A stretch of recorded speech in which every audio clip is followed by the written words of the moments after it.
Hey, hello everyone, and welcome back to FunMathology.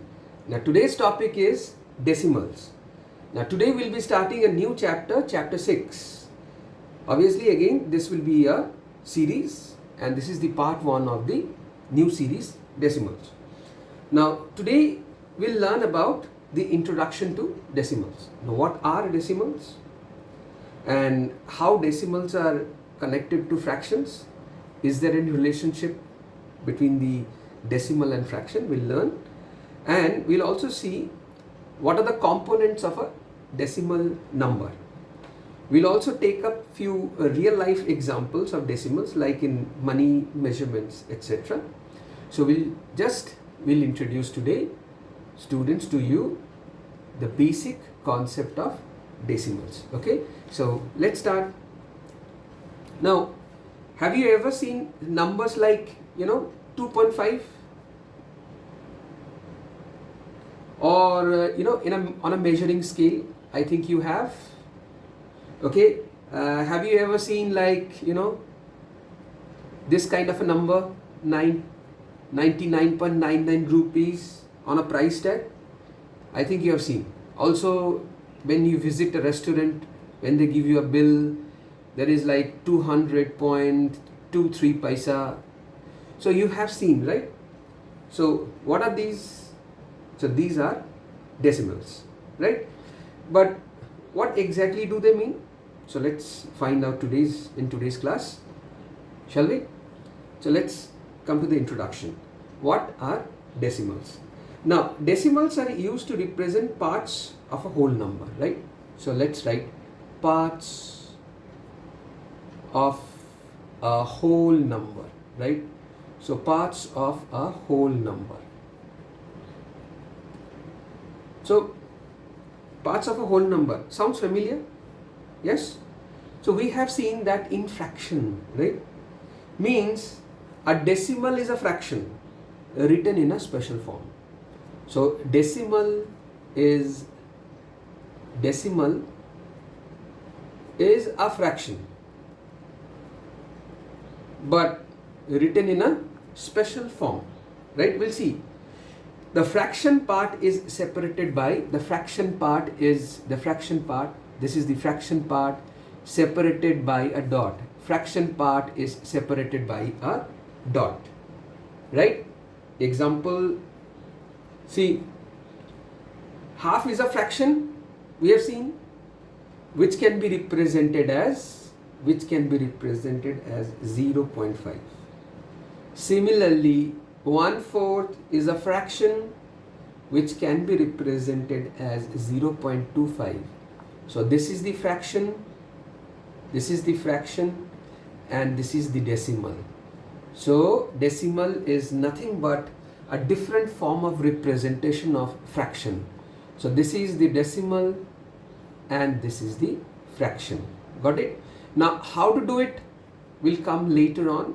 In later chapters, we'll see in a profound way how to do this, how to represent a fraction in decimal. Okay, so for example, like in a pi, so if I divide the pi into 2 halves, let's say this is what? This is half, or otherwise 0.5. Similarly, if you represent another circle or a pi and divide this into 4 equal parts, so what is this? This is 1/4, or otherwise 0.25. Got it? So this is the basic introduction of decimal. So this is nothing but parts of a whole, which is actually a fraction, or you can say decimal is a special representation of a fraction. Got it? Is there any relationship between fraction and decimal? Yes, there is a relationship. Every fraction can be written as a decimal. Okay, so fraction can be written as decimal. Got it? Fraction can be written as decimal. How? Just divide numerator by denominator. by denominator. Got it?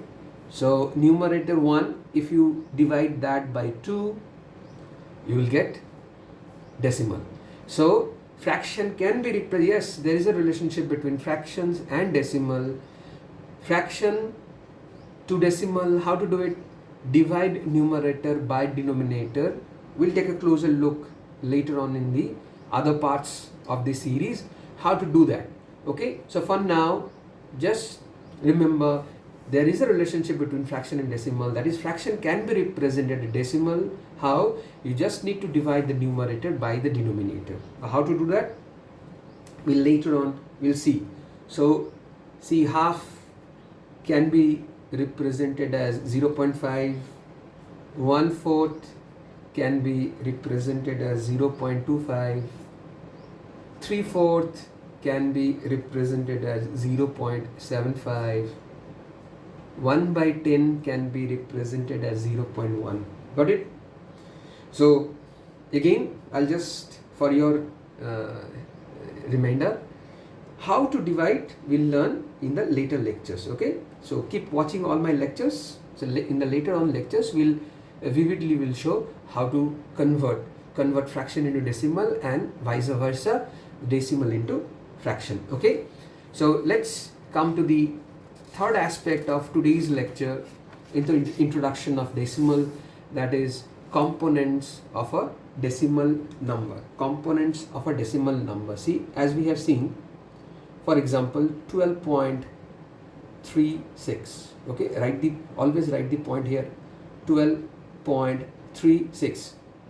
Now how to read and how to write we'll also see in the next chapter, how to actually read this particular number, like 12.36 will not say 36, so 12.36. okay, so let's have a closer look at the components of the decimal number. See, this part is the whole number. This part is the whole number. Got it? This part. So on the left of the point, that is the whole number. On the right, this part 36, this is the decimal part. So this is the decimal part, or otherwise we can say fractional part. Got it? Fractional part. Now this point, simple, we'll call it to be decimal point, otherwise only point.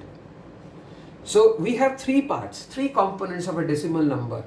So we have on the right of the point, decimal point, we have decimal part. On the left is the whole number. So whole number, decimal point and the decimal part. So these are the three components of a decimal number. Got it?